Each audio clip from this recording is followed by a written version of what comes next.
اعوذ باللہ من الشیطان الرجیم بسم اللہ الرحمن الرحیم ان اللہ وملائکتہ یصلون علی النبی یا ایہا الذین آمنوا صلوا علیہ وسلموا تسلیما اللہم صلی علی سیدنا ونبینا وشفیعنا ومولانا محمد وعلی آل محمد وبارک وسلم۔ محترم خواتین و حضرات، السلام علیکم۔ پیام صبح کے ساتھ ایک بار پھر حاضر میں ہوں آپ کا میزبان انیق احمد۔ خواتین و حضرات، آج ہم سورہ مائدہ کی آیات 78 اور 79 پر بات کروائیں گے اپنے ملک کے ایک جید عالم دین سے کہ قرآن کریم کی یہ آیات کہ کیا معنی ہے، کیا مفاہیم ہیں، اول مخاطبین، شان نزول، اور یہ آیات لمحہ موجود میں ہمیں کیا درس دے رہی ہیں، ہمیں کیا ہدایت کر رہی ہیں۔ 3-4 موٹے موٹے پوائنٹس۔ بنی اسرائیل میں سے جن لوگوں نے کفر کی راہ اختیار کی، جنہوں نے کفر کی راہ اختیار کی بنی اسرائیل میں سے، ان پر 2 برگزیدہ پیغمبروں کے ذریعے اللہ تعالیٰ لعنت بھیج رہا ہے۔ اللہ اکبر۔ ان کے جرائم کیا تھے؟ وہ سرکش ہو گئے تھے، وہ زیادتیاں کرنے لگے تھے، انہوں نے ایک دوسرے کے جو برے کام تھے ان پر ٹوکنا، انہیں روکنا چھوڑ دیا تھا۔ برا کام تھا جو وہ کر رہے تھے۔ خواتین و حضرات، یہ دونوں آیات مکمل ہو گئیں۔ ایک ایک پوائنٹ پر بات کروائیں گے ہم اپنے ملک کے جید عالم دین محترم ڈاکٹر حماد لکھوی صاحب سے، جو کہ تشریف فرما ہیں لاہور میں۔ ڈاکٹر صاحب پڑھاتے ہیں پنجاب یونیورسٹی میں، ڈین ہیں، سب آپ سے واقف۔ ہمارے ملک کا بہت محترم نام اور بڑا محبوب اور ممتاز نام محترم ڈاکٹر حماد لکھوی صاحب۔ سورہ مائدہ آیات 78 اور 79۔ اعوذ باللہ من الشیطان الرجیم، بسم اللہ الرحمن الرحیم۔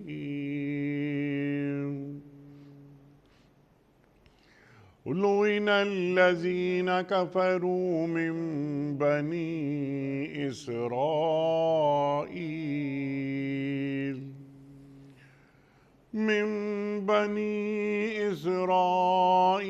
علی لسان داؤد وعیسی ابن مریم ذالک بما عصوا وکانوا یعتدون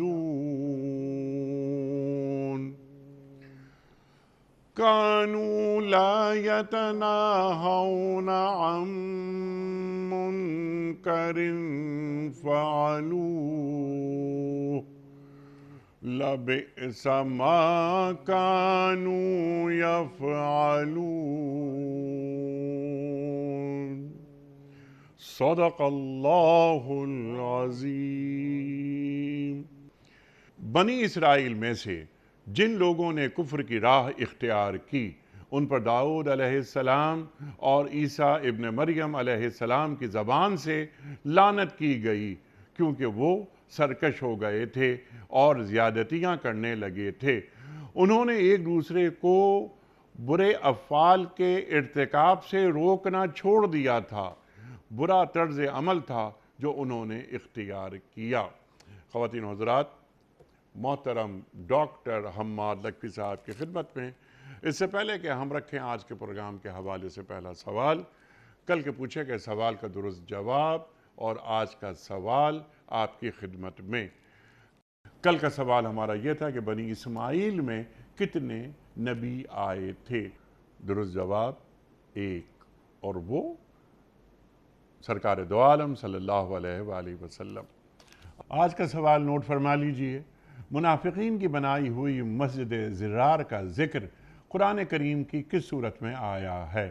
سورہ توبہ میں یا سورہ یونس میں یا سورہ یوسف میں، جو درست جواب آپ سمجھتے ہوں روانہ فرمائیے۔ ہمارے فون نمبرز ہیں 009221345270009۔ ہمارا دوسرا فون نمبر ہے 009221343000980۔ ہمارا ای میل ایڈریس ps@dunyatv.tv۔ ہمارا واٹس ایپ کا نمبر ہے 009232182500194۔ ڈاکٹر صاحب ارشاد فرمائیے، میں نے انٹرو میں کچھ سوالات رکھنے کی کوشش کی تھی۔ بنی اسرائیل ان میں سے جن لوگوں نے کفر کیا، اس کا مطلب یہ ہے کہ پورا بنی اسرائیل وہ ان جرائم کا ارتکاب نہیں کر رہا تھا۔ جن لوگوں نے کفر کی راہ اختیار کی، کفر کی راہ سے کیا مراد ہے؟ ان پر داؤد علیہ السلام اور مسیح ابن مریم علیہ السلام کی زبان سے اللہ لعنت کروا رہا ہے۔ ارشاد۔ بسم اللہ الرحمن الرحیم۔ دیکھیں جو سورہ مائدہ ہے، اس میں بھی اور اس سے ماقبل سورہ نساء میں بھی اللہ کریم نے اہل کتاب کی خرابیوں کا تذکرہ فرمایا ہے، اور خاص طور پر جب ہم سورہ نساء کی بات کرتے ہیں تو اس میں تھوڑا سا ڈومینیٹنگ جو فیکٹر ہے وہ نصارہ کے جو خرابیاں ہیں ان کی بات کی گئی ہے، اور اس میں جو سورہ مائدہ ہے اس میں زیادہ فوکس جو ہے وہ اہل کتاب میں سے یہود کی خرابیوں کے اوپر ہے۔ ویسے اگرچہ دونوں کی خرابیاں جو ہیں ان دونوں میں بیان کی گئی ہیں، اور یہ جب والا جو پورشن ہے خاص طور پر جس حصے میں یہ آیات واقع ہیں، آیت نمبر 78 اور آیت نمبر 79، یہ والا حصہ جو ہے یہ بھی یہود کی خرابیوں سے متعلق ہے، اور اس میں وجہ بتائی گئی ہے کہ ان کے اوپر یہ لعنت کیوں کی گئی۔ اصل میں اس سے پہلے بھی اللہ کریم نے سورہ مائدہ کے اندر ہی یہ بات فرما دی تھی کہ فَبِمَا نَقْضِهِمْ مِيثَاقَهُمْ لَعَنَّاهُمْ، ان کے وعدہ توڑنے کی وجہ سے، جہاں اللہ کریم اہل ایمان کو کہتا ہے، امت محمدیہ کو کہتا ہے کہ تم لوگ وعدہ نہ توڑو، اللہ کے وعدے پورے کرو، اس کے اوپر کونوا قوامین بالقسط، اور اس کے اوپر قائم رہنے والے، انصاف کے اوپر قائم رہنے والے بن جاؤ، تو ساتھ ہی تاریخ کا حوالہ دیتا ہے کہ فَبِمَا نَقْضِهِمْ مِيثَاقَهُمْ لَعَنَّاهُمْ، بنی اسرائیل کے ساتھ بھی ہم نے ایک وعدہ کیا تھا، انہوں نے وعدہ توڑ دیا تھا، اور ان کے وعدہ توڑنے کی وجہ سے ہم نے ان کے اوپر لعنت کر دی تھی، اور وہ جب لعنت ہوئی وَجَعَلْنَا قُلُوبَهُمْ قَاسِيَةً، تو ہم نے ان کے دل جو ہیں وہ سخت کر دیے۔ تو اس کا مطلب ہے کہ جو لعنت جب کسی کے اوپر ہوتی ہے تو اس کا پہلا جو اثر ہوتا ہے وہ یہ ہوتا ہے کہ ان کے دل سخت ہو جاتے ہیں، وہ پھر نصیحت یا پھر الہی تعلیمات کو قبول کرنے کی صلاحیت سے محروم ہو جاتے ہیں۔ تو ایسا ہی بنی اسرائیل کے ساتھ ہوا، اور خاص طور پہ اہل کتاب میں سے جو یہود ہیں ان کے ساتھ یہ ہوا کہ انہوں نے اللہ کے کیے ہوئے وعدے، جو اللہ تعالیٰ کے ساتھ کیے ہوئے وعدے تھے، وہ وعدے پورے نہیں کیے، وہ توڑ دیے، اور اس وجہ سے ان کے اوپر یہ لعنت ہوئی۔ یہاں جو اس آیت کے اندر جو اللہ کریم نے بات ارشاد فرمائی وہ یہ ہے کہ یہ لعنت جو ہے وہ حضرت داؤد علیہ السلام اور حضرت عیسیٰ علیہ السلام کی زبان سے ان کے اوپر لعنت ہوئی۔ اصل میں یہ صرف ادوار کی بات ہے کہ جو دور حضرت داؤد علیہ السلام کا تھا، اس دور میں انہوں نے ایک جو سب سے بڑی نافرمانی یہ کی تھی کہ انہوں نے یہ جو واقعہ سبت ہے، ہفتے والے دن والا واقعہ، یہ داؤد علیہ السلام کے زمانے میں ہوا کہ انہوں نے اللہ کے نبیوں کی بات نہیں مانی، اللہ کی بات نہیں مانی، اور انہوں نے کفر کیا، اور اس کفر کرنے کی وجہ سے اصحاب سبت والا جو واقعہ قرآن میں دیگر مقامات پر موجود ہے، جس میں ان کو منع کیا گیا تھا کہ ہفتے والے دن مچھلیاں نہیں پکڑنی، لیکن یہ مختلف ہیلوں بہانوں سے ہفتے والے دن بھی مچھلیاں پکڑتے رہے، اور پھر یہ بالآخر جو ہے وہ لعنت کے مستحق ہوئے، اور حضرت داؤد علیہ السلام کے ذریعے سے اللہ کریم نے ان کے اوپر لعنت کر دی، کیونکہ انہوں نے کفر کیا تھا اللہ کی تعلیمات کا بھی، اور اس وقت کے جو نبی تھے ان کی بات کی بھی، ان کی تعلیمات کا بھی کفر کیا تھا۔ تو دوسری جو ہے وہ حضرت عیسیٰ علیہ السلام کے حوالے سے بات کی، تو حضرت عیسیٰ علیہ السلام کے اوپر جو معجزات اللہ تعالیٰ نے ان کو عطا فرمائے تھے، ان لوگوں نے ان کا انکار کیا، لہٰذا حضرت عیسیٰ علیہ السلام کے معجزات کا انکار کرنے کی وجہ سے ان کی تعلیمات کا بھی انکار کر دیا، حضرت عیسیٰ علیہ السلام کو نبی ماننے سے انکار کر دیا، اور اس وجہ سے حضرت عیسیٰ علیہ السلام کی زبان سے بھی ان کے اوپر گویا لعنت ہو گئی بوجہ ان کے کفر کے، کہ انہوں نے کفر کیا تھا حضرت عیسیٰ علیہ السلام کا بھی۔ لہٰذا جس نبی کا جس دور میں کفر ہوا ان کی زبان سے ان کے اوپر لعنت کر دی گئی۔ اور آگے پھر اللہ کریم نے جو اس کی وجہ بتائی ہے دوسری آیت کے اندر کہ کانوا لا یتناہون عن منکر فعلوہ، کہ یہ لوگ رکتے نہیں تھے یا روکتے نہیں تھے۔ یتناہون کے دونوں معنی موجود ہیں، ایک یہ معنی ہے کہ یہ رکتے نہیں تھے اور دوسرا معنی ہے روکتے نہیں تھے، یعنی جو یہ عمل کر رہے تھے ان کو جتنا مرضی روکا گیا، ان کے اللہ کے نبیوں نے یہ بات کہی ان کو کہ یہ اس طرح کی حرکت نہ کرو، تو وہ علم آ جانے کے باوجود، تعلیم ان کے پاس آ جانے کے باوجود وہ رکے نہیں۔ جو وہ حرکت کر رہے تھے وہ غلط حرکت تھی، وہ کفر تھا، وہ اللہ اور اس کے رسول کی نافرمانی تھی، اور اس نافرمانی کو انہوں نے جاری رکھا۔ کانوا لا یتناہون، یہ ایک بات ہے، ایک معنی ہے کہ وہ رکے نہیں، اس بات کے اوپر اڑے رہے جو وہ غلط حرکتیں کر رہے تھے، اور دوسرا معنی یہ ہے کہ انہوں نے روکا نہیں ہے۔ کانوا لا یتناہون عن منکر فعلوہ، جو ان کے دور میں برائیاں ہو رہی تھیں ان میں سے انہوں نے روکا کسی کو نہیں۔ جو بھی برائی ہو رہی تھی یہ کہتے تھے کہ ہر شخص کا پرائیویٹ معاملہ ہے اور ہر شخص جو ہے وہ اپنے اپنے معاملات درست کر سکتا ہے، ہم جو ہے اس کو تسلیم کرنے کے لیے تیار نہیں ہیں، لہٰذا یہ روکتے نہیں تھے۔ یہ دونوں قسم کے، یعنی نہ روکا نہ رکے، اس وجہ سے ان کے اوپر لعنت ہو گئی۔ تو گویا وہ جو امر بالمعروف اور نہی عن المنکر کا فریضہ ہے کہ لوگوں کو نیکی کا حکم دیا جائے اور برائی سے روکا جائے، وہ فریضہ ادا کرنے سے انہوں نے انکار کیا، جس کی وجہ سے ان کے اوپر لعنت ہو گئی۔ جی سبحان اللہ سبحان اللہ۔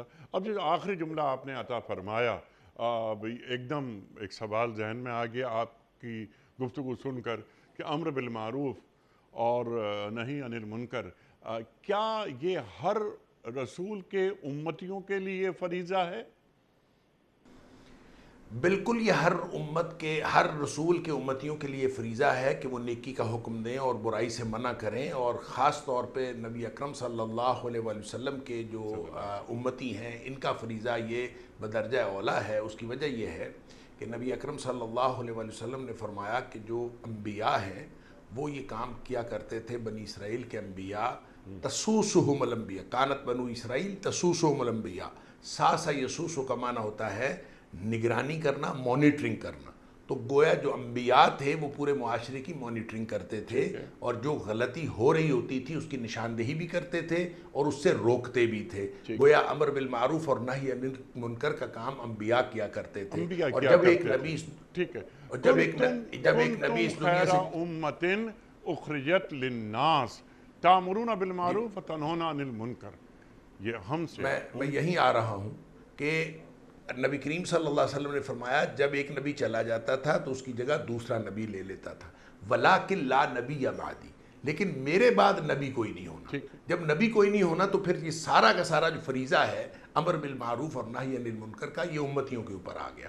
لہٰذا اللہ تعالیٰ نے اس امت کو خیر امت اس لیے کہا ہے کہ یہ خیر امت ہیں۔ اب اس امت کے اوپر جو فریضہ ہے قیامت تک کے لیے امر بالمعروف اور نہی عن المنکر کا، وہ اسی امت نے کرنا ہے، اب کسی نبی نے تو آنا کوئی ہی نہیں۔ اب ایک یہ فریضہ جو ہے یہ امتیوں کے اوپر ہے، یہی ہمیشہ امر بالمعروف کریں گے اور نہی عن المنکر۔ سبحان اللہ۔ یعنی انبیاء کا جو کام تھا وہ اب امت محمدیہ صلی اللہ علیہ وآلہ وسلم کے افراد پر، یعنی امتیوں پر اب یہ عائد ہو گیا ہے۔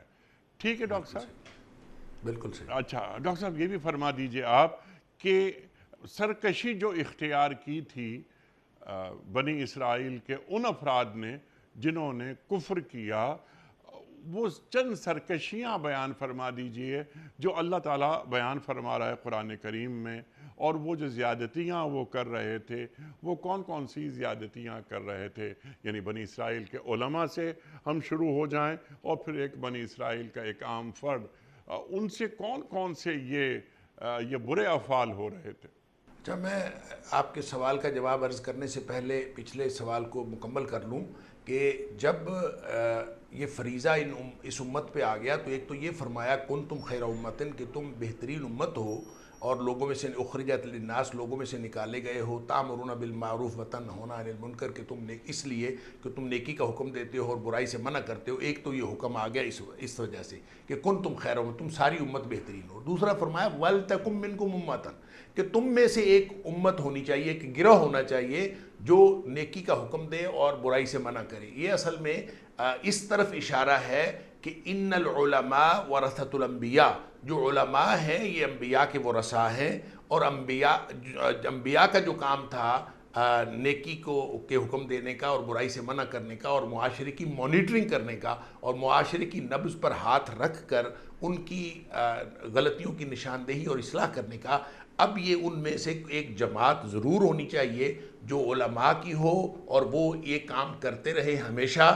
اور میں یہ سمجھتا ہوں کہ ہماری امت کے اندر جتنی خیر آج تک موجود ہے، یہ اللہ کے فضل سے ساری غلطیوں اور کوتاہیوں کے باوجود یہ علماء کے دم قدم سے ہے۔ اللہ تعالیٰ نے یہ علماء، یہ مدارس یہ قائم رکھے ہیں، اور ان کے ذریعے سے دین بھی قائم ہے، اور امر بالمعروف اور نہی عن المنکر کا جتنا فریضہ ہے یہ علماء کے ذریعے سے سر انجام پا رہا ہے، اور نبی اکرم صلی اللہ علیہ وآلہ وسلم کی اس سنت کو بھی زندہ رکھا جا رہا ہے، اور اللہ کے اس حکم کو بھی زندہ رکھا جا رہا ہے۔ اب آ جائیں آپ کے اس سوال کی طرف جو آپ نے فرمایا کہ کون کون سی خرابیاں تھیں۔ ان میں بے شمار خرابیاں تھیں۔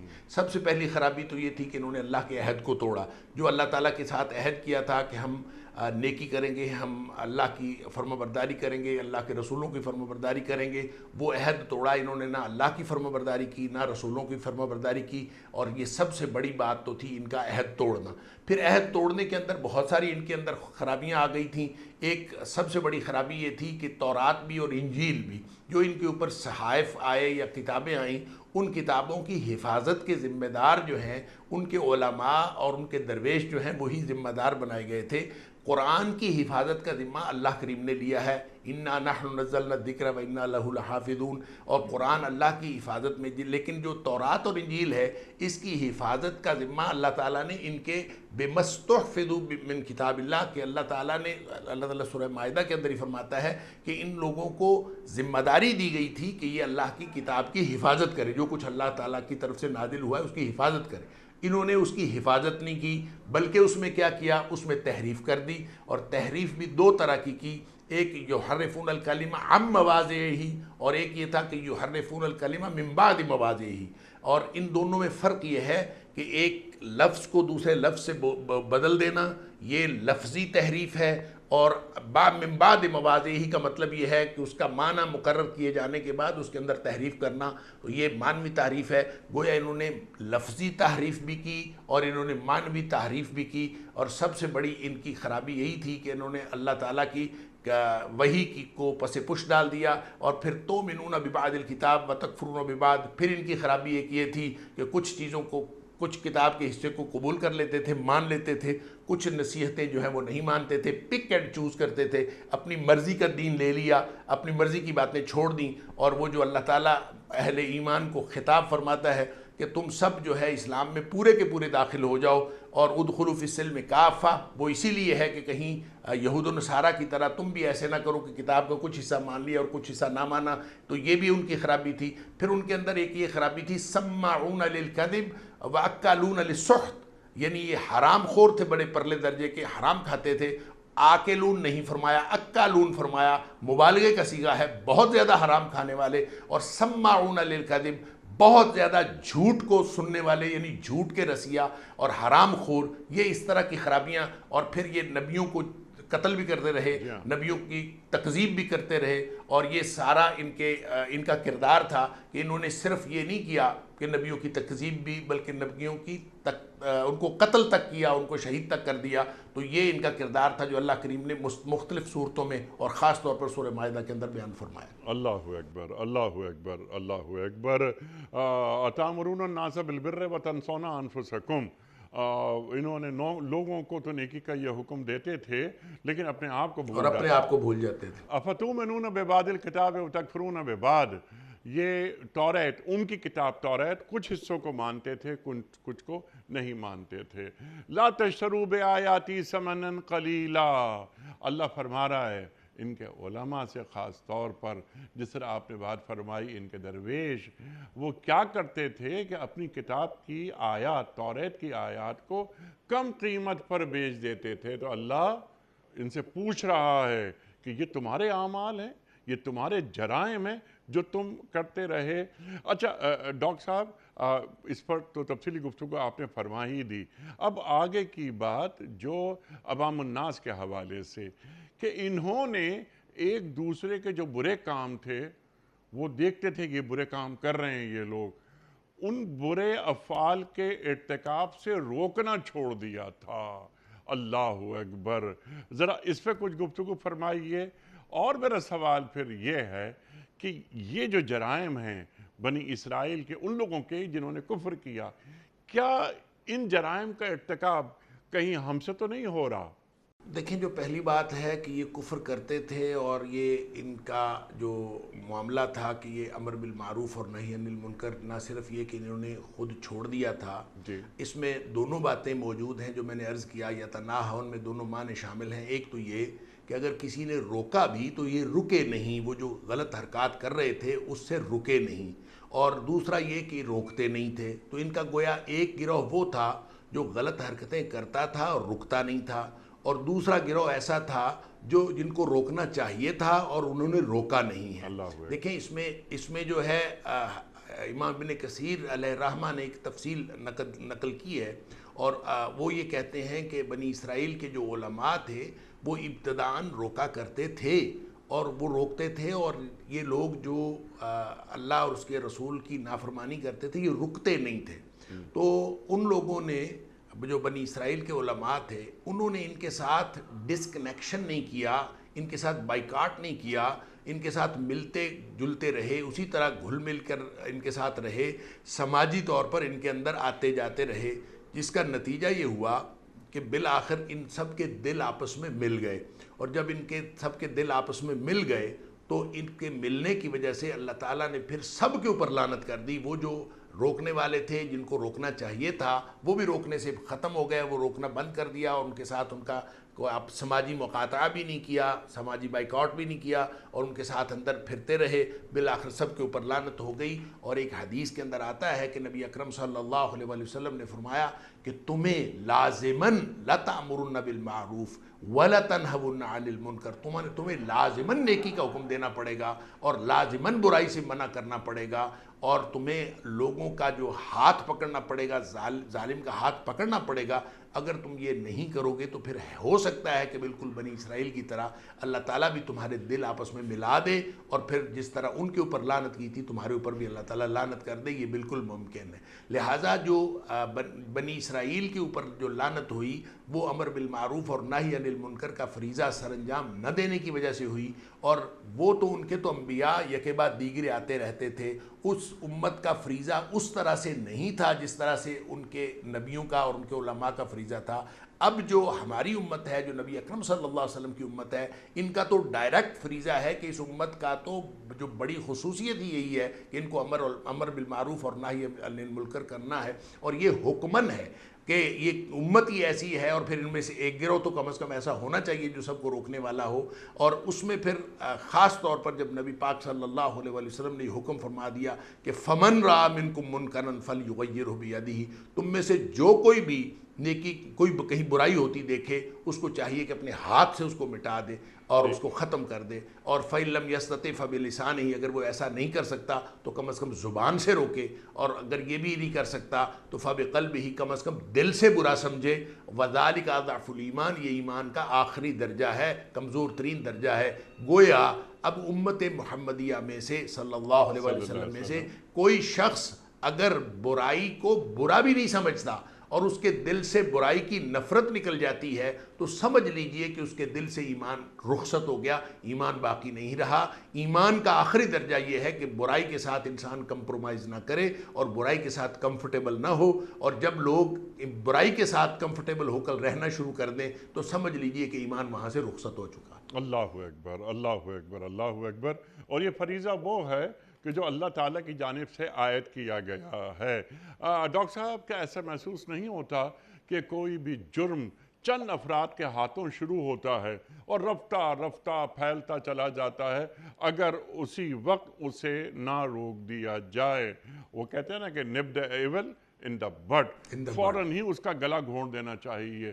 اور پھر یہ کہیں ایسا تو نہیں ہوتا کہ پھر وہ جرم بڑھتے بڑھتے بڑھتے جو قوموں کا ضمیر ہے اس کو تک مردہ کر دیتا ہے۔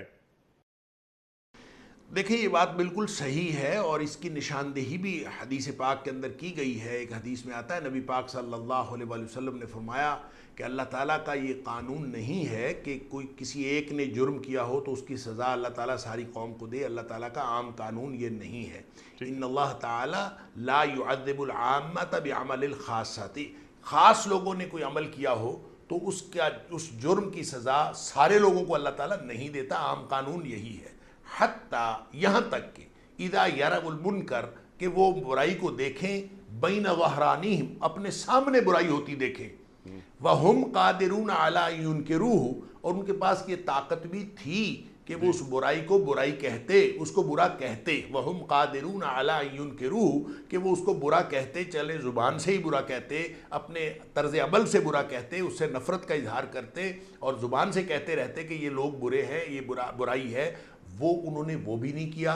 وَهُمْ قَادِرُونَ عَلَىٰ يُنْكِرُوهُ، ان کے پاس یہ طاقت تھی کہ وہ برائی کو برائی کہتے، فَلَا يُنْكِرُوهُ، لیکن انہوں نے ایسا کام نہیں کیا۔ اور نبی کریم صلی اللہ علیہ وسلم نے فرمایا فَإِذَا فَعَلُوا ذَلِكَ، جب لوگ یہ طرز عمل اختیار کر لیتے ہیں کہ برائی کے ساتھ اتنے کمفرٹیبل ہو جاتے ہیں کہ برائی کو برائی بھی نہیں کہتے، تو فرمایا عذب اللہ تعالی العامۃ والخاصہ، پھر اللہ تعالیٰ کا قانون بدل جاتا ہے، اور پھر اللہ تعالیٰ اس ایک جرم یا ایک گروہ کی، ایک فرد یا ایک گروہ کے کیے ہوئے جرم کی سزا اللہ تعالیٰ پھر ساری قوم کو دیتا ہے۔ یہ جو آپ نے فرمایا کہ وہ سارے ضمیر کو، پوری قوم کے ضمیر کو مردہ کر دیتا ہے، بالکل اس کا مطلب یہی ہے کہ پورے قوموں کا ضمیر ہی مردہ نہیں ہوتا، بلکہ وہ سب لوگ اللہ تعالیٰ کی سزا کے اندر آ جاتے ہیں، اللہ تعالیٰ کے عذاب کے اندر آ جاتے ہیں۔ اللہ اکبر، اللہ اکبر۔ تو پھر وہ قوموں کا جو اجتماعی ضمیر ہے وہ اس کی تدفین ہو جاتی ہے۔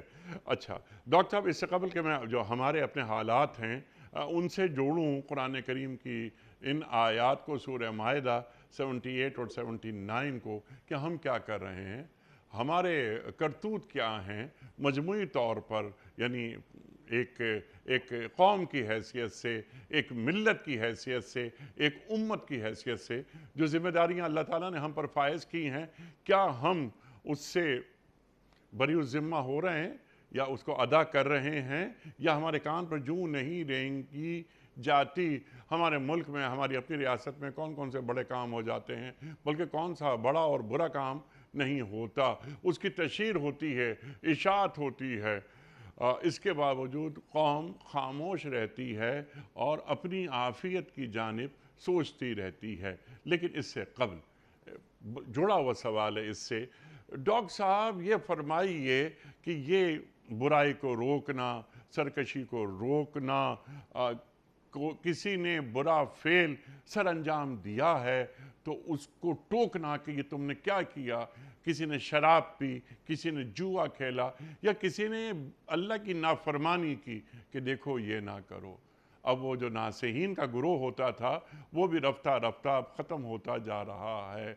ڈاکٹر صاحب، ذمہ داریوں کی بھی سطحیں ہوتی ہیں، کسی برائی کو روکنا، ایک عام فرد میں ہوں، لیکن ایک شخص وہ ہے جو صوبے کا گورنر ہے یا وزیر اعلیٰ ہے، ریاست کی سطح پر وزیر اعظم ہے، پریزیڈنٹ ہے، کیا جن کے رتبے ہیں سوا، ان کو سوا مشکل ہے، ان کو سمجھ میں نہیں آتا، کیا ان کی سمجھ میں نہیں آتا کہ ریاست کو ٹھیک کرنا، یہ جو قرآن بتا رہا ہے، یہ ان کی بھی ذمہ داری ہے، ایک عام فرد کی ذمہ داری کیا ہے اور حاکم وقت کی ذمہ داری کیا ہے؟ دیکھیں، ہر سطح کی ایک قوت نافذہ ہوتی ہے، اور جس سطح کی وہ قوت نافذہ ہے اس سطح پہ ان کو اپنی قوت استعمال کر کے برائی کو ختم کرنا ان کی ذمہ داری ہے۔ یہ جو فَلْيُغَيِّرْهُ بِيَدِهِ ہے، یہ اس کا مطلب یہ ہے کہ اگر حکمران اپنے ملک کے اندر کوئی برائی ہوتی دیکھیں تو ملک کی سطح پر حکمران قوت نافذہ ہیں، وہ اپنے قانون نافذ کرنے والے اداروں کے ذریعے سے اس برائی کا خاتمہ کرنا ان کی ذمہ داری ہے۔ اگر وہ نہیں کرتے تو وہ اپنی جو ذمہ داری ہے وہ پوری نہیں کر رہے اور وہ اللہ کے ہاں گناہگار ہیں، وہ مجرم ہیں۔ اسی طرح قوت نافذہ میں ایک کوئی عام شخص ہے، وہ اپنے گھر کے اندر اپنے گھر کا، چونکہ وہ کلکم راعٍ و کلکم مسئول عن رعیتہ، اس کی جو رعیت ہے اور اس کی جو راج دہانی ہے اس کا گھر ہے، اور وہ اپنے گھر کا مالک ہے، اپنے گھر میں قوت نافذہ ایک عام فرد ہے۔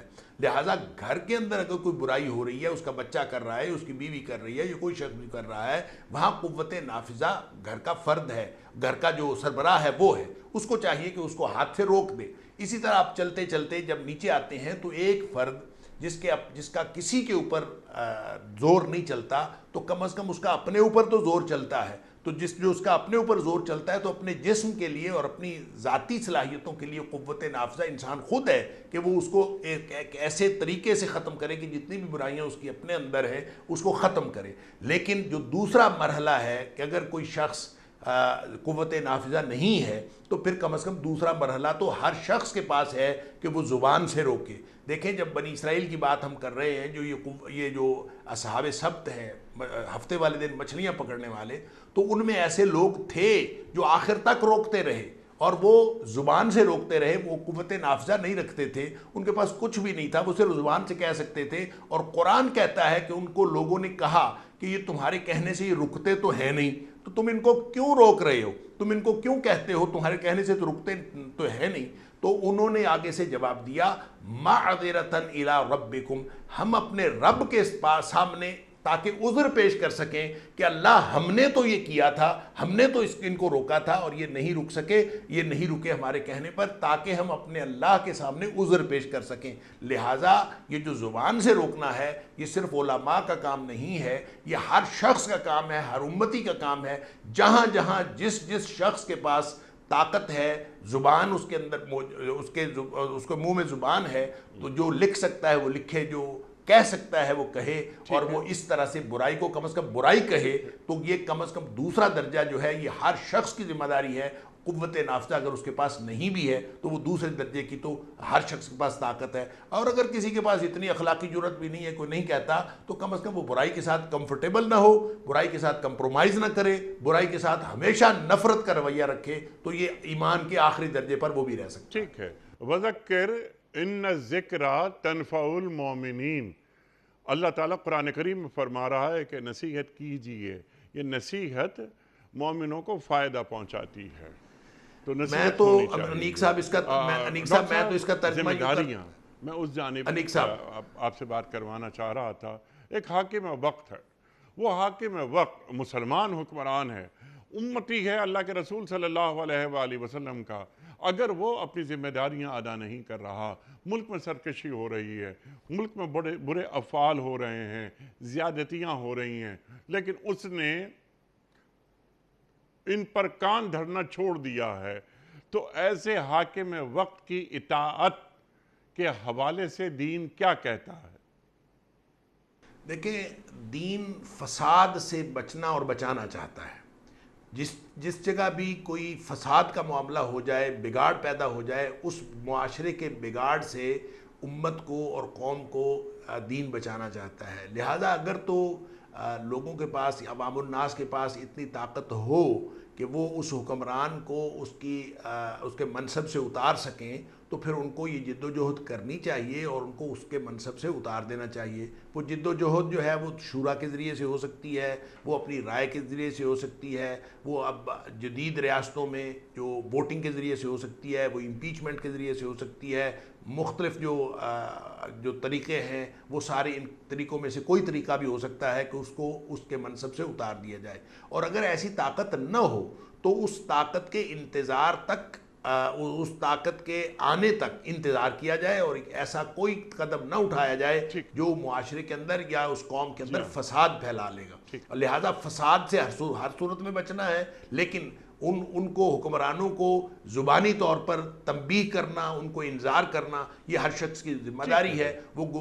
وہ مختلف گفتگوؤں کے ذریعے، کانفرنسز کے ذریعے، ریلیز کے ذریعے وہ اپنا احتجاج ریکارڈ کروا سکتے ہیں اور حکمرانوں کو بتا سکتے ہیں کہ آپ یہ کام غلط کر رہے ہیں۔ سبحان اللہ، سبحان اللہ، دین کے مزاج میں فساد نہیں ہے، جو آپ نے نصیحت کر دی، ہمیں بتا دیا گیا۔ اچھا، ایک حاکم وقت جو کہ مسلمان ہے، وہ نمازیں بھی پڑھ رہا ہے، وہ روزے بھی رکھ رہا ہے، یعنی شعائر اسلامی کا پابند بھی ہے وہ، اس کے باوجود وہ ریاست کے میں جو برے کام ہو رہے ہیں، مثال کے طور پر کہ پوری ریاست اسلامی جمہوریہ پاکستان، ہم پاکستان کی مثال اس لیے دیتے ہیں کہ ہماری پہلی محبت تو پاکستان ہے، یہاں سینکڑوں شراب کی دکانیں کھلی ہوئی ہیں، یہ ہم نے اپنی آنکھوں سے دیکھا ہے، یہ کوئی سنی سنائی بات نہیں ہے۔ کراچی میں کوئی 1 کلومیٹر نہیں ہے کہ جہاں شراب کی دکان نہ ہو اور وہ سرکاری سرپرستی میں نہ چل رہی ہو، یعنی اس پہ ایکسائز لیا جا رہا ہے، اور جو صوبے کی آمدنی ہے، ریونیو ہے، اس میں اضافہ ہو رہا ہے، یعنی پاک کمائی کے اندر ایک ناپاک کمائی بھی شامل ہو رہی ہے۔ تو وہ صوبہ ہو یا مرکز ہو، حاکم ہے یا تو حاکم جو اللہ کے رسول سے محبت بھی کرتا ہے صلی اللہ علیہ وآلہ وسلم، اس کی توجہ اس جانب کیوں نہیں جاتی؟ دیکھیں، توجہ دلانا تو سب کی ذمہ داری ہے، جو قریب ہوتے ہیں ان عمراء کے یا ان حکمرانوں کے قریب جو علماء ہیں، ان کی ذمہ داری ہے کہ وہ ان کو اس طرف توجہ دلائیں اور ان کو مجبور کریں کہ وہ اس طرح کی حرکتوں سے باز آ جائیں، کیونکہ اس کا اثر صرف ان کی ذات پر نہیں پڑ رہا بلکہ پوری قوم پر اور پورے ملک پر پڑ رہا ہے، اور ان کو یہ بات کہنی چاہیے اور کہتے رہنا چاہیے۔ ٹھیک اور ہے، اگر کوئی شخص اس کے باوجود باز نہیں آتا، تو میں نے پہلے بھی عرض کیا کہ فساد سے بہرحال اسلام بچاتا ہے۔ ٹھیک ہے، اگر اس کے خلاف کوئی ایکشن لینا چاہتے ہیں تو وہ ایکشن اس وقت لیا جائے جس وقت یہ پتہ چل جائے کہ یہ ایکشن ہر صورت میں کامیاب ہو جائے گا اور اس کے نتیجے میں امن ہی قائم ہوگا، فساد قائم نہیں ہوگا۔ میں اس کی مثال ایک دیتا ہوں۔ نبی اکرم صلی اللہ علیہ وآلہ وسلم نے جب آپ مدینہ منورہ میں موجود تھے، اب مکہ مکرمہ میں موجود تھے، تو 360 بت جو ہیں کعبے کے اندر موجود تھے۔ نبی کریم صلی اللہ علیہ وسلم نے ان کو نہیں توڑا۔ کیوں؟ اس لیے کہ اس وقت نبی پاک صلی اللہ علیہ وسلم کو توڑ بھی دیتے تو وہ دوبارہ بنا لیتے اور فساد بھی پیدا ہوتا، اور انہوں نے دوبارہ پھر بنا لینے تھے۔ کیا قوت اچھی بات، نافذہ آپ واہ کے واہ پاس واہ نہیں تھی۔ واہ، اور بہت پھر اچھی نبی بات، کریم صلی اللہ علیہ وآلہ وسلم مدینہ صلی اللہ منورہ علیہ تشریف لے گئے۔ آپ نے وہاں وہ جو 12-14 مہینے یا 16 مہینے آپ نے نمازیں پڑھیں، مدینہ منورہ جانے کے بعد بھی جب نبی پاک صلی اللہ علیہ وسلم نے پہلے نمازیں پڑھی، صلی وہ اللہ تو علیہ قبلہ اول کی طرف منہ کر کے نمازیں پڑھی، وسلم۔ لیکن جب اس کے بعد 12-14 یا 16 مہینے کے بعد حکم آ گیا کہ کعبۃ اللہ کی طرف آپ نے منہ کر کے نماز پڑھنی ہے، تو اب 8 ہجری میں جب فتح ہوا ہے مکہ، اس وقت تک نبی کریم صلی اللہ علیہ وسلم نے جس کعبے کی طرف نمازیں منہ کر کے نمازیں پڑھی ہیں، اس کے اندر 360 بت موجود تھے، اور ان کی موجودگی میں نبی کریم صلی اللہ علیہ وسلم نے وہ نمازیں پڑھی ہیں اور اس کی موجودگی کو برداشت کیا ہے۔ اور جب نبی پاک صلی اللہ علیہ وسلم کو اللہ تعالیٰ نے قوت نافذہ دی ہے اور آپ وہاں تشریف لے گئے ہیں، تو سب سے پہلا کام یہ کیا ہے کہ وَجَاءَ الْحَقُّ وَزَهَقَ الْبَاطِلُ إِنَّ الْبَاطِلَ كَانَ زَهُوقًا، ایک ایک کو چھڑی ماری ہے اور سب سارے کے سارے بت توڑ کے رکھ دیے ہیں، اور اس کا نتیجہ یہ ہوا کہ آج تک کعبے کے اندر جو ہے دوبارہ بت نہیں بن سکے۔ سبحان تو اللہ، یہ نبی پاک صلی اللہ علیہ وسلم کا اسوہ ہمارے سامنے ہے۔ نبی کریم صلی اللہ علیہ وسلم اگر کعبے کے اندر بتوں کو کئی سال تک برداشت کر سکتے ہیں، تو یہ جو یہاں پہ جرائم ہو رہے ہیں، ہمیں بھی اس وقت تک یہ برداشت کرنا چاہیے کہ فساد نہیں پھیلانا۔ البتہ قوت اگر ہمارے پاس اتنی ہو تو اس قوت کو استعمال کر کے ان سب کو ختم کر دینا چاہیے۔ اللہ اکبر، اللہ اکبر۔ جن کے پاس قوت نافذہ ہے وہ اپنا کردار ادا کریں ایک امتی کی حیثیت سے، کہ اگر ایک پرائم منسٹر ہے، ایک پریزیڈنٹ ہے، گورنر ہے، صوبے کا وزیر اعلیٰ ہے، وہ دیکھے کہ میرے صوبے میں کیا ہو رہا ہے۔ اللہ اور اللہ کے رسول صلی اللہ علیہ وآلہ وسلم کے احکامات کا اگر مذاق اڑایا جا رہا ہے تو اس سے پوچھا جائے گا۔ یہ تو وہ لوگ ہیں جو حکمران طبقہ ہے، یہ ہماری رولنگ ایلیٹ ہے۔ لیکن ڈاکٹر صاحب، شاعر اسلامی کا مذاق اڑایا جاتا ہے، ظاہر اس سے برا فعل کیا ہو سکتا ہے؟ ایسی محفلیں بھی آباد رہتی ہیں، بعض مرتبہ یہ بھی ہوتا ہے کہ بدکاریوں کا بھی ارتکاب ہوتا ہے کسی محلے میں، کسی معاشرے میں۔ ایسے میں بہت سے افراد کے علم میں یہ باتیں ہوتی ہیں، بلکہ بعض افراد اس جرم کا ارتکاب نہیں کرتے لیکن وہ شامل رہتے ہیں۔ ٹوکنا تو دور کی بات، کوئی شراب کی محفل ہے، شراب نوشی ہو رہی ہے، وہ بیٹھتے ہیں اس میں۔ ہم نے بہت سے لوگوں کو دیکھا ہے، وہ خود شراب نہیں پیتے۔ تو یہ بھی ایک مذاق اڑانا ہے دین کے حکم کا۔ شراب حرام ہے، اللہ کے رسول صلی اللہ علیہ وآلہ وسلم نے بالکل واضح طور پر بیان کر دیا، اور قرآن کریم میں بات آ گئی۔ اگر عوام الناس میں سے کچھ افراد دانستگی میں یا نادانستگی میں اس فعل سے گزر رہے ہوں تو ان کو آپ کیا نصیحت کریں گے؟ دیکھیں انیق صاحب، جو کہ جس دسترخوان کے اوپر شراب چنی ہوئی ہو، چاہے آپ پئیں چاہے نہ پئیں، اس دسترخوان کے اندر شرکت کرنا حرام ہے۔ نبی کریم صلی اللہ علیہ وسلم کا یہ فرمان ہے کہ آپ اس دسترخوان کے اوپر بیٹھ نہیں سکتے جس کے اوپر شراب چنی گئی ہو، چاہے آپ پیتے ہیں چاہے نہیں پیتے۔ اور رہ گیا اس کا کردار کیا ہے؟ کردار وہی ہے جو اللہ کریم نے متعین کیا ہے، اور وہ ہے امر بالمعروف اور نہی عن المنکر کا، کہ آپ نے نیکی کا حکم دینا ہے ہر صورت میں، اور آپ نے برائی سے ہر صورت میں منع کرنا ہے۔ وہ آپ کے کہنے سے کوئی رکے چاہے نہ رکے، لیکن آپ کے ذمہ یہ ہے کہ آپ اس کو لازماً روکیں۔ اگر یہ کام بھی ہم چھوڑ دیں گے، اور یہ امت نے جیسے کہ ہم دیکھتے ہیں پاکستان کے اندر بہت سارے لوگ چھوڑ چکے ہیں، اور اگر یہ کام بھی ہم چھوڑ دیں گے کہ نیکی کا حکم دینا بند ہو گیا، برائی سے منع کرنا بند ہو گیا، تو اس کے لیے بہت خوفناک حدیثیں ہیں، اور اس میں ایک سے زائد احادیث ہیں جس میں نبی پاک صلی اللہ علیہ وسلم نے بڑی وعید بتائی ہے، جس میں سے میں ایک عرض کر دیتا ہوں کہ نبی اکرم صلی اللہ علیہ وسلم نے فرمایا لَتَأْمُرُنَّ بِالْمَعْرُوفِ وَلَتَنْهَوُنَّ عَنِ الْمُنْكَرِ۔ یہ آپشنل کام نہیں ہے، یہ کمپلسری کام ہے، یہ کمپلسری پیپر ہے۔ لَتَأْمُرُنَّ بِالْمَعْرُوفِ، تمہیں ہر صورت میں نیکی کا حکم دینا پڑے گا، وَلَتَنْهَوُنَّ عَنِ الْمُنْكَرِ، اور لازماً تمہیں برائی سے منع کرنا پڑے گا۔ سبحان اللہ۔ اگر یہ نہیں کرو گے أَوْ لَيُوشِكَنَّ اللَّهُ علیکم عقابا منہ، نہیں تو اللہ تعالیٰ کا عذاب تمہارے اوپر نازل ہو جائے گا۔ اور جو اللہ کا عذاب نازل ہوگا پھر کیا ہوگا؟ اس میں نبی پاک صلی اللہ علیہ وسلم نے ایک بات فرمائی، ثم تدعونہ فلا یستجاب لکم، پھر تم اللہ سے دعائیں کرو گے، تمہاری دعائیں قبول نہیں ہوں گی۔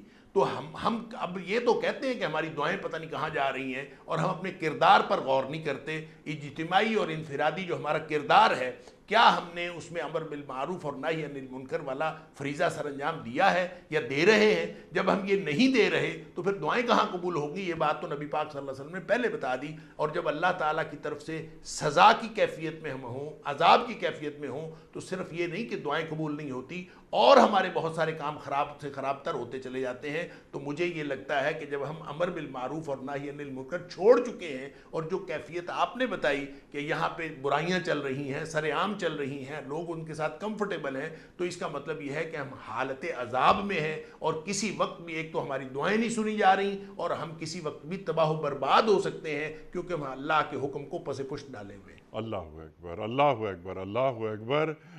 چہ جائے کہ روکا جائے کہ یہ کیا ہو رہا ہے، یہ بدکاری کیوں ہو رہی ہے، شراب نوشی کیوں ہو رہی ہے، حرام سمجھنے کے باوجود اس محفل میں بیٹھنا، شراب نوشی نہیں کرنا۔ اللہ کے رسول صلی اللہ علیہ وآلہ وسلم کا فرمان یاد آ رہا ہے، آپ فرماتے ہیں کہ اس طرح کی محفلوں میں بیٹھ کر تم بروں کی تعداد میں اضافہ کر دیتے ہو۔ اللہ اکبر، اللہ اکبر۔ اور ڈاکٹر صاحب، ماضی میں یعنی ہمارا بچپن وغیرہ 30-40 سال پہلے اگر کوئی شخص شراب نوشی میں مبتلا ہوتا تھا، اس لعنت میں مبتلا ہوتا تھا، تو وہ چھپاتا تھا اور کہیں کسی کو خبر نہ ہو جائے، بہت ہی اس پردے میں یہ کام ہوتا تھا۔ اب دنیا بڑی ماڈرن ہو گئی ہے، کھلم کھلا ہونے لگا اسلامی جمہوریہ پاکستان میں، اور بڑے فخر سے اس کا اظہار ہونے لگا۔ یعنی اس کو کہتے ہیں زوال کا عروج۔ اللہ اکبر، اللہ اکبر۔ ڈاکٹر صاحب، میں آپ کا بڑا ممنون، بڑا شکر گزار، آپ تشریف لائے، اور ہمیشہ کی طرح ہم نے آج بھی آپ سے بہت سیکھا۔ خواتین و حضرات، ایک تفسیر آئی ہے، جب بھی تفسیر آتی ہے کوئی نئی کتاب تو بڑی خوشی ہوتی ہے۔ ظاہر قرآن کریم پر سوچنا سمجھنا یہ عمل قیامت تک جاری رہے گا۔ یہ ہے تفسیر نور القرآن، تفسیر نور القرآن۔ یہ ہے محترمہ ڈاکٹر نور افشاں صاحبہ کا تحفہ تمام انسانیت کے لیے۔ ایک اور خوشی کی بات یہ ہے کہ ایک خاتون کی جانب سے یہ تفسیر آئی ہے۔ کیا اچھی بات ہے، واہ واہ واہ، بہت ہی آسان زبان، بڑے اہم موضوع کور کیے گئے ہیں۔ اللہ تعالیٰ ڈاکٹر نور افشاں صاحبہ کو سلامت رکھے۔ بہت تفصیلاً کام ہوا ہے، 8 جلدیں ہیں اس تفسیر کی۔ ڈاکٹر صاحبہ کے ساتھ جو ریسرچر تھے وہ تھے قاری طارق جاوید عارفی صاحب اور حافظ صداقت اکرام صاحب تحقیق میں شامل رہے۔ اور دارالسلام ایک بہت بڑا ادارہ ہے، پاکستان میں بھی ہے، دنیا بھر میں ہے، ریاض میں بھی ہم نے دیکھا ہے یہ ادارہ، اور ہم بلکہ گئے بھی تھے، ہم وزٹ بھی کیا ہم نے۔ انہوں نے یہ زبردست تفسیر اشاعت کے حوالے سے بہت اچھی تزئین و آرائش کا بڑا خیال رکھا گیا ہے۔ ہماری درخواست ہے کہ ڈاکٹر نور افشاں صاحبہ کی اس تفسیر کا مطالعہ ضرور کیا جائے اور معلوم ہو کہ قرآن کریم کو سہل انداز میں کس انداز سے پیش کیا جاتا ہے۔ خواتین و حضرات، وقت مکمل ہوا ہمارے پروگرام کا کوئز۔ کل کا سوال ہمارا یہ تھا کہ بنی اسماعیل میں کتنے نبی آئے تھے؟ درست جواب 1۔ آج کا سوال نوٹ فرما لیجئے۔ منافقین کی بنائی ہوئی مسجد زرار کا ذکر قرآن کریم کی کس صورت میں آیا ہے؟ سورہ توبہ میں، یا سورہ یونس میں، یا سورہ یوسف میں؟ جو درست جواب آپ سمجھتے ہوں روانہ فرمائیے۔ ہمارے فون نمبرز ہیں 0092213452709۔ ہمارا دوسرا فون نمبر ہے 0092234300980۔ ہمارا ای میل ایڈریس ps@duniatv.tv۔ ہمارا واٹس ایپ نمبر ہے 00923218250194۔ خواتین و حضرات، یہ وقت ہے قرآن اندازی کا۔ ڈاکٹر حماد لکھوی صاحب لاہور میں ہیں، کراچی میں ہوتے تو یہ کام ان کے ہاتھوں ہوتا۔ آج کے ونر ہیں ساجد علی صاحب ٹنڈو علا یار سے۔ ساجد علی صاحب ٹنڈو علا یار سے آپ کی خدمت میں دنیا ٹی وی کی جانب سے دینی کتب پر مشتمل گفٹ ہیمپر آپ کے گھر بذریعہ کوریئر روانہ کیا جا رہا ہے۔ آپ کو بہت بہت مبارک ہو۔ پیام صبح کا اختتام ہوتا ہے روزانہ ایک قول پر، اور وہ قول ہوتا ہے صاحب نہج البلاغہ امیر المومنین حضرت علی مرتضیٰ کرم اللہ وجہہ کا۔ آپ فرماتے ہیں انصاف کا دن ظالم کے لیے مظلوم پر ستم کے دن سے زیادہ سخت ہوگا۔ اللہ اکبر۔ انصاف کا دن ظالم کے لیے مظلوم پر ستم کے دن سے زیادہ سخت ہوگا۔ اللہ اکبر۔ اپنے میزبان انیق احمد کو کل تک کے لیے اجازت دیجیے۔ خدا حافظ۔